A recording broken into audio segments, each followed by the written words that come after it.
ये जो कबूतरों वाला अड्डा बना हुआ है, शराब पीते हैं, नीचे सब कुछ करते हैं। इधर कोई लड़की कोई माँ नहीं रहती, ये अड्डा है। कहता तेरे जेड़े दो भरा ने मैं वो भी मार देने ने, एडी बदमाशी। हुन रिश्वत लैन डे ने तां कहंदे गोली नहीं लगी, गोली लगी है। मैंने बोला मैंने ये लाश नहीं दफनानी जब तक मेरे शोहर के साथ वो ना जाए कब्र के बीच। पुलिस वाले ने बोला क्या बोला है, ऐसे बाजू पकड़ के बोला है कि आप इतनी खूबसूरत हो, आप यहाँ क्या करने आई हो। मैं इस वक्त मुरीद के में मौजूद हूँ। गुज़श्ता रात दो आपस में भाई जो है वो लड़ाई झगड़ा कर रहे थे, लेकिन उनके घर के सामने ही कुछ मुबैना तौर पर उबाश नौजवान जो उनके घर के सामने रहते थे, उन्होंने गोली मारकर एक नौजवान को कत्ल कर दिया।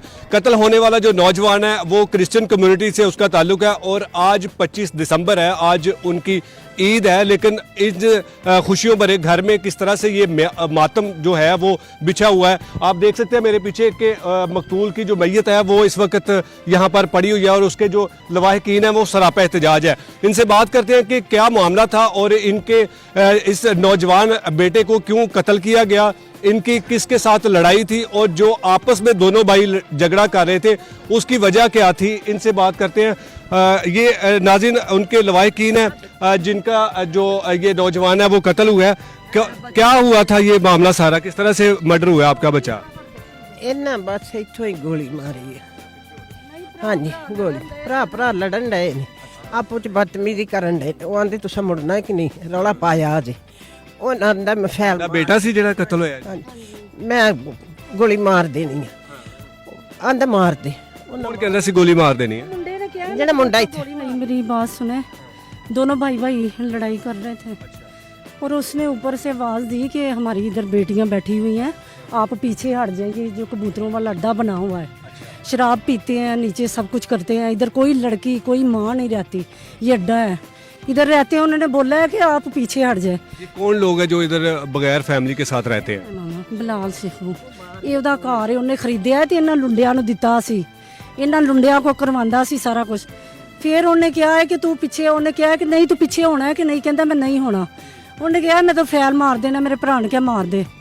ਮੇਰਾ ਭਰਾ ਆ ਮੁੰਡੇ ਦੀ ਜਗ੍ਹਾ ਤੇ ਖਲੋਤਾ, ਉੱਤੋਂ ਖੂਨ। ਝਗੜਾ ਦੋਨੇ ਭਾਈ ਤੁਹਾਡੇ ਆਪਸ ਵਿੱਚ ਕਰਦੇ ਪਏ ਸੀ? ਉਹਦੀ ਤੇ ਵਿੱਚ ਗੱਲ ਹੀ ਨਸੀ, ਉਹਦੀ ਤੇ ਭਰਾ ਮੇਰੇ ਕੋਈ ਗੱਲ ਹੀ ਨਸੀ ਹੈ। ਫਾਇਰ ਮਾਰਿਆ ਕੌਣ ਹੈਗਾ? ਬੰਜਾਰਾ ਕਬੂਤਰ ਡਾਂਦੇ ਸੀ ਇੱਥੇ, ਕਈ ਆਏ ਹੁੰਦੇ ਸੀ, ਇੱਕ ਨਸੀ ਹੁੰਦਾ, ਕਈ ਆਏ। ਸਾਨੂੰ ਪਤਾ ਚੱਲਿਆ ਕਿ ਪੁਲਿਸ ਕਹਿੰਦੀ ਹੈ ਕਿ ਤੁਹਾਡੇ ਬੇਟੇ ਨੂੰ, ਤੁਹਾਡੇ ਭਾਈ ਨੂੰ ਤੇ ਗੋਲੀ ਲੱਗੀ ਨਹੀਂ ਹੈ। ਗੋਲੀ ਲੱਗੀ ਹੈ, ਗੋਲੀ ਲੱਗੀ ਉਹ ਵੇਖ ਲਵੋ। ਅਸੀਂ ਤੁਹਾਨੂੰ ਰਿਪੋਰਟ ਵਿਖਾ ਦਿੰਨੇ ਆ। ਸਾਨੂੰ ਕਹਿੰਦੇ ਨੇ ਕਿ ਤੁਸੀਂ ਇਹਨੂੰ ਰੋਡ ਤੇ ਨਾ ਖੜੋ। ਅਸੀਂ ਤਾਈਏ ਤੇ ਕਹਿੰਦੇ ਆ ਮੀਡੀਆ ਵਾਲੇ ਸਾਡੇ ਨਾਲ ਹੋਣ, ਅਸੀਂ ਰੋਡ ਤੇ ਲੈ ਕੇ ਜਾਈਏ। ਇਹਨਾਂ ਸਬੂਤ ਦਬਾ ਦੇਣਾ, ਤੁਸੀਂ ਸਾਡੇ ਨਾਲ ਆਓ, ਅਸੀਂ ਉੱਥੇ ਲੈ ਕੇ ਜਾਣਾ। ਇਹਨਾਂ ਨੇ ਜਿਹੋ ਹੀ ਕਹਿਣਾ, ਗੋਲੀ ਨੇ ਉਹਦੇ ਮੂੰਹ ਦੇ ਵਿੱਚੋਂ ਰਾਤ ਨੂੰ ਇਹਨਾਂ ਗੋਲੀ ਕੱਢੀ ਹੈ। ਇਹਦਾ ਮੁਲਾਜ਼ਾ ਕੀਤਾ ਹੈ, ਇਹਦਾ ਮੁਲਾਜ਼ਾ ਕੀਤਾ ਹੈ। ਉਹ ਜਿੱਥੇ ਉੱਤੇ ਜਾ ਕੇ ਵੇਖੋ ਘਰ ਦੇ ਛੱਤ ਤੇ ਉਹਨਾਂ ਨੇ ਆਪਣੇ ਘਰ ਦੇ ਗੋਲੀ ਮਾਰੀ, ਜਾ ਕੇ ਖੂਨ ਵੇਖੋ ਸਾਰਾ ਵੇਖੋ। ਰਾਤ ਨੂੰ ਭਾਈ ਦੇਖ ਕੇ ਗਏ ਨੇ। ਅੱਜ ਮਾਰੀ ਹੈ। ਤੁਸੀਂ ਤੁਹਾਡਾ ਮੁਤਾਲਬਾ ਕੀ ਹੈ? ਸੜਕ ਤੇ ਕਿਉਂ ਲਿਜਾਣਾ ਚਾਹੁੰਦੇ ਹੋ ਲਾਸ਼ ਨੂੰ? ਅਸੀਂ ਤਾਂ ਲੈ ਕੇ ਜਾਂਦੇ ਆ, ਬਾਹਰ ਦੇ ਮੁਲਕ 'ਚ ਵੀ ਵੀਡੀਓ ਜਾਏ, ਸਾਡੇ ਲੋਕਾਂ ਨਾਲ ਲੈਂਜ ਹੋਣ ਦਿਆ, ਉਹ ਕਰੇ ਜਾਂ ਨਾ ਕਰੇ। ਦੂਸਰਾ ਅਸੀਂ ਕਹਿੰਦੇ ਮਰੀਮ ਨਵਾਜ਼ ਸਫਾਈਆਂ ਵਾਸਤੇ ਅੱਜ ਵੀ ਵੜਾ ਦੇ ਨੇ, ਤਾਂ ਉੱਥੇ ਮੁਲਾਜ਼ਮ ਕੰਮ ਕਰਨ ਦੇ ਨੇ। ਇਸੇ ਵਫਾਦਾਰੀ ਕਰਨ ਦੇ ਆ ਕਿ ਸਾਡੇ ਲਈ ਕੁਝ ਕਰਨ। ਤੇ ਮੁਲਾਜ਼ਮ ਸੀ ਇਹ ਵੀ ਗਵਰਨਮੈਂਟ, ਤੇ ਇੰਜ ਕਰਨਾ ਚਾਹੀਦਾ ਮੁਲਾਜ਼ਮ ਨਾਲ। ਤੁਸੀਂ ਦੱਸ ਦਿਓ, ਤੁਸੀਂ ਵੀ ਇਨਸਾਨ ਹੋ। ਸਾਨੂੰ ਤੁਸੀਂ ਕਹਿ ਰਹੇ ਹੋ ਕਿ ਤੁਹਾਡਾ ਭਾਈ ਆਪਸ ਦੇ ਵਿੱਚ ਦੋਵੇਂ ਭਾਈ ਲੜਾਈ ਝਗੜਾ ਕਰਦੇ ਪਏ ਸੀ, ਜਿਹਨੇ ਗੋਲੀ ਮਾਰੀ ਉਹਦੇ ਨਾਲ ਤੇ ਕੋਈ ਲੈਣਾ ਦੇਣਾ ਨਹੀਂ ਸੀ, ਕੋਈ ਤਲਕ ਵਾਸਤਾ ਨਹੀਂ ਸੀ, ਫਿਰ ਉਹਨੇ ਕਿਉਂ ਗੋਲੀ ਮਾਰੀ? ਬਦਤਮੀਜ਼, ਉਹ ਜਿੰਨੂੰ ਮਰਜ਼ੀ ਮਾਰ ਦੇਂਦਾ। ਬਦਤਮੀਜ਼ ਸੀ। ਹਾਂਜੀ ਪਹਿਲੇ ਵੀ ਇਸ ਤਰ੍ਹਾਂ ਗੋਲੀਆਂ ਚਲਾਉਂਦੇ ਸੀ? ਹਾਂਜੀ ਦੋਵੇਂ ਭਰਾ ਹੀ ਚਲਾਉਂਦੇ ਨੇ। ਇੱਥੋਂ ਦੀ ਪੁਲਿਸ ਸੁੱਤੀ ਹੋਈ ਸੀ ਕਿ ਉਹ ਇਹੋ ਜਿਹੇ ਅਬਾਸ਼ ਲੋਕਾਂ ਤੇ ਕਾਰਵਾਈ ਨਹੀਂ ਕਰਦੀ? ਲਿਖਾ ਕੇ ਅੱਗੇ ਮੇਰੀ ਭੈਣ ਗਈ ਹੈ, ਉਹ ਕਿੱਥੇ ਗਈ ਹੈ? ਠਹਿਰ ਜਣ ਨਾ ਦੱਸ ਸਕੇ ਹੋ ਕੇ ਇਹਨੂੰ ਪੁੱਛੋ। ਅੱਗੇ ਕਰਵਾਈ ਸੀ ਇਹੀ ਮੇਰਾ ਭਾਈ ਤੇ ਮੈਂ ਗਈ ਸਾਂ। ਪੁਲਿਸ ਨੇ ਆਪਸ ਚ ਰਲ ਮਿਲ ਕੇ ਨਾ ਸੁਲ੍ਹਾ ਕਰਾ ਦਿੱਤੀ ਸੀ। ਪਹਿਲੇ ਵੀ ਤੁਹਾਡੀ ਲੜਾਈ ਹੋਈ ਸੀ ਇਹਨਾਂ ਦੇ ਨਾਲ? ਹਾਂਜੀ। ਉਹ ਨਾ ਮੋਟਰ ਕਿਸ ਵਜ੍ਹਾ ਤੋਂ ਹੋਈ ਸੀ ਲੜਾਈ? ਪਹਿਲੇ ਉਹ ਸਾਡੇ ਚਾਚੂ ਦਾ ਘਰ ਸੀ, ਉੱਥੋਂ ਮੋਟਰ ਲੱਥੀ ਸੀ ਤੇ ਜਿਹੜੇ ਇੱਧਰ ਦੋ ਮੁੰਡੇ ਸਨ ਉਹਨਾਂ ਨੇ ਕਿਹਾ ਅੰਦਰ ਵਾੜ ਕੇ ਤੇ ਮਾਰਿਆ ਸੀ। ਤੇ ਮੇਰਾ ਭਰਾ ਤੇ ਅਸੀਂ ਦਰਖਾਸਤ ਦੋਵੇਂ ਦੇਣ ਗਏ ਸਾਂ ਤੇ ਬਸ ਇਹਨਾਂ ਨੇ ਇੰਜ ਕੀਤਾ, ਉਹੀ ਬਦਲਾ। ਜਦੋਂ ਤੁਹਾਡੇ ਭਾਈ ਦੇ ਨਾਲ ਹਮਲਾ ਹੋਇਆ, ਤੁਹਾਡੇ ਭਾਈ ਤੇ ਜਦੋਂ ਗੋਲੀ ਚਲਾਈ, ਉਸ ਟਾਈਮ ਤੇ ਕੌਣ ਮੌਜੂਦ ਸੀ? ਕਿਸੇ ਨੇ ਆਪਣੀ ਅੱਖਾਂ ਦੇ ਨਾਲ ਵੇਖਿਆ ਸੀ? ਐਸਾ ਮੈਂ ਆਪਣੇ ਭਰਾ ਨੂੰ ਫੜਨ ਇੰਜ ਖਿੱਚਣ ਡਈ ਸਾਂ ਤੇ ਇੰਜ ਪੈਰਾਂ 'ਚ ਆ ਕੇ ਤੇ ਪੈ ਗਿਆ ਸੀ ਮੇਰਾ ਭਰਾ। ਤੇ ਮੈਂ ਕਿਹਾ ਫੈਸਲ ਭਾਈ ਗੋਲੀ ਨਹੀਂ ਮਾਰਨੀ ਹੈ ਤੁਸੀਂ ਮੇਰੇ ਭਾਈ ਨੂੰ। ਜਿਹਨੇ ਗੋਲੀ ਮਾਰੀ ਉਹਦਾ ਨਾਮ ਫੈਸਲ ਹੈ। ਫੈਸਲ ਹੈ ਉਹਦਾ ਨਾਂ, ਫੈਸਲ ਹੈ ਹਾਂਜੀ। ਕਿੰਨੇ ਅਰਸੇ ਤੋਂ ਇੱਥੇ ਰਹਿ ਰਿਹਾ ਸੀ? ਉਹ ਇੱਥੇ ਜਦੋਂ ਦਾ ਹੈ ਬਣਿਆ ਨਾ ਇਹਨਾਂ ਖਰੀਦਿਆ ਬਸ ਇੱਥੇ ਰਹਿੰਦੇ ਨੇ, ਧੰਦਾ ਹਰ ਚੀਜ਼ ਭਾਣ ਇੱਥੇ ਹੁੰਦੀ ਜੇ। ਔਰ ਤੁਹਾਡੇ ਭਾਈ ਨੂੰ ਮਾਰਨ ਦੀ ਵਜ੍ਹਾ ਕੀ ਸੀ? ਲੜਦੇ ਤੋਂ ਦੋਵੇਂ ਆਪਸ ਦੇ ਵਿੱਚ ਆਪਣੇ ਭਰਾ ਸੀ। ਹਾਂਜੀ ਵਜ੍ਹਾ ਕੋਈ ਨਾ ਸੀ, ਉਹ ਉੱਥੇ ਮੇਰਾ ਭਾਈ ਸੀ। ਜਿਹੜਾ ਅੱਗੇ ਇੱਕ ਵਾਰ ਤੂੰ ਗਈ ਹੈ ਨਾ ਉਹਨਾਂ ਉਹ ਬਦਲਾ ਲਿਆ। ਇਹੋ ਹੀ ਮੈਂ ਕਹਿੰਦੀ ਕਿ ਉਹ ਇਹੋ ਹੀ ਭਾਈ। ਤੁਸੀਂ ਡਰੇ ਕਿਉਂ, ਸਹਿਮੇ ਕਿਉਂ ਹੋ ਗਏ ਹੋ? ਕੀ ਵਜ੍ਹਾ ਹੈਗੀ ਹੈ? ਕੋਈ ਤੁਹਾਡੇ ਤੋਂ ਦਬਾਅ ਹੈ ਕਿਸੇ ਕਿਸਮ ਦਾ? ਨਹੀਂ ਭਾਈ ਦਬਾਅ ਨਹੀਂ ਆ, ਬਸ ਅਸੀਂ ਕਹਿੰਦੇ ਆ ਮਰੀਮ ਨਵਾਜ਼ ਤੱਕ ਸਾਡੀ ਆਵਾਜ਼ ਆਏ ਤੇ ਸਾਨੂੰ ਇਨਸਾਫ ਮਿਲੇ। ਉਹਨਾਂ ਨੇ ਸ਼ਰਾਬ ਪੀਤੀ ਸੀ ਤੇ ਸਾਰੇ ਲੁੰਡ ਇਕੱਠੇ ਹੋਏ ਹਨ। ਉਹਨੇ ਮੇਰੇ ਭਰਾ ਨੂੰ ਫੈਰ ਮਾਰ ਦਿੱਤਾ, ਮੂੰਹ 'ਚ ਮਾਰਿਆ, ਸਿੱਧਾ ਪੇਟ 'ਚ ਗਿਆ। ਸਾਡੇ ਕੋਲ ਕਾਗਜ਼ ਨੇ, ਸਾਡਾ ਇਨਸਾਫ ਕਰੋ, ਸਾਡਾ ਇਨਸਾਫ ਕਰੋ। ਆ ਵੇਖੋ ਮੈਂ ਤੁਹਾਨੂੰ ਮਹਾਨੀ ਉਹਦੇ ਬੱਚੇ, ਉਹ ਵੇਖੋ ਉਹਦੇ ਬੱਚੇ, कितने बच्चे गए ना? 3 ਬੱਚੇ। ਆ ਵੇਖੋ कितना छोटा बच्चा है। नाज़रीन, ये इस नौजवान के 3 मासूम से बच्चे हैं जो अपने घर की छत के ऊपर आपस में दोनों भाई जो है वो झगड़ा कर रहे थे। लेकिन उसके सामने वाला, मैं कैमरामैन से कहूँगा कि ये ज़रा घर दिखाइएगा कि इस घर में कोई फैमिली नहीं रहती। यहाँ पर जो है वो आवारागर्द किस्म के जो लोग हैं वो रहते थे, शराब नोशी करते थे, मंशियात का इस्तेमाल करते थे। और इस छत के ऊपर दोनों भाई जो हैं वो लड़ाई झगड़ा कर रहे थे। और जिसकी वजह पर जो सामने वाला जो फैसल नामी नौजवान, जिस पर ये इल्ज़ाम है कि उसने गोली मार के हमारे भाई को कत्ल किया है, उसके साथ किसी किस्म की कोई लड़ाई, किसी किस्म का कोई झगड़ा नहीं था। और ये इस मासूम मकतूल के 3 मासूम से बच्चे हैं जो यतीम हो चुके हैं। और आज इनकी जो है इनके घर में खुशियाँ थी, लेकिन इस वक्त जो है वो अपने भाई की जो मैयत है वो यहाँ पर रख के जो है वो इस वक्त ये चीखो पुकार कर रहे हैं। और इनका सिर्फ मुतालबा ये है कि हमें इंसाफ मिलना चाहिए।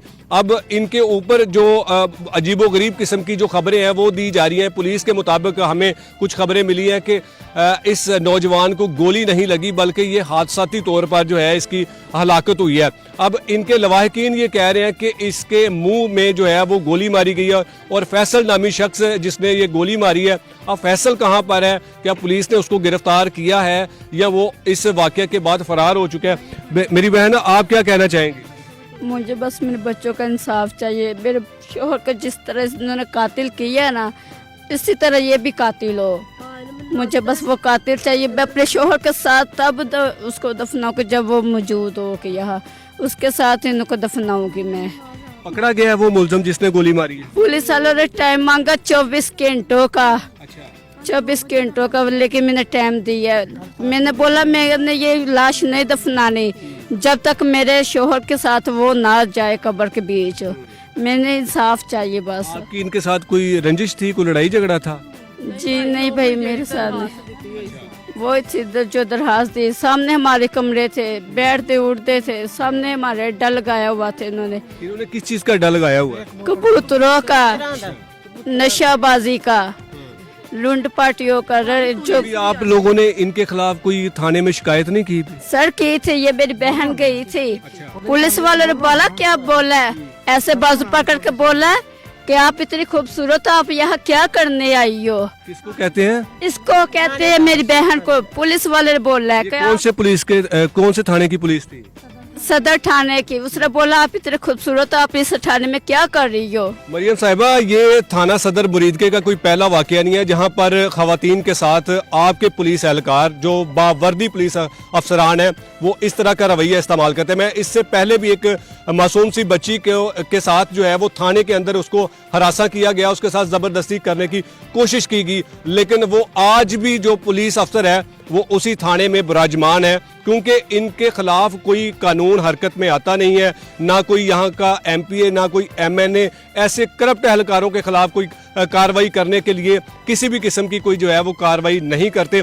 अब इनके मुताबिक कि इनकी बहन इस आवारागर्द लोगों के खिलाफ जो शिकायत लेकर थाने में जाती है और वो उल्टा नाजेबा किस्म के अल्फाज जो है वो इस खातून के साथ इस्तेमाल करते हैं। इनका कसूर ये है कि ये क्रिश्चियन कम्युनिटी से लोग ताल्लुक़ रखते हैं और ये जो बाअसर और ये ताकतवर जो पुलिस अफसरान हैं जो ये समझते हैं कि ये छोटी सी कम्युनिटी है, हम इनके साथ जो मर्जी कर लें, कोई पूछने वाला नहीं है।